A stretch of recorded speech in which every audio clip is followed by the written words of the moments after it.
आणि मराठीच्या मुद्द्यावर तुम्ही भाषण देताय. सगळ्यांना मराठी सक्तीची आलीच पाहिजे ही आमच्या सगळ्यांचीच भूमिका आहे. मग जरा मुंब्र्याच्या आमदारांना विचारा, ज्यांना तुम्ही स्टेजवर घेतलं, की त्यांच्या मुंब्र्यामध्ये मराठीची सक्ती कधी होणार. त्यांच्या मुंब्र्यामध्ये मस्जिद मध्ये आझान मराठीमध्ये कधी होणार. त्यांच्या मुंब्र्यामध्ये जे फेरीवाले आणि दुकानदार आहेत ते शुद्ध मराठी बोलतात का. कारण का माझ्याकडे एक व्हिडिओ आहे काही महिन्या अगोदरचा.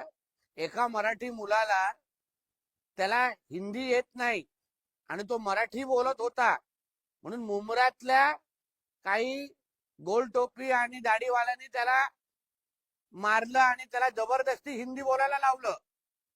मग मुंब्र्यातल्या आमदाराला विचारलं पाहिजे होतं त्या व्यासपीठावर की तुझ्या मतदारसंघामध्ये कधी बोलायला लावणार.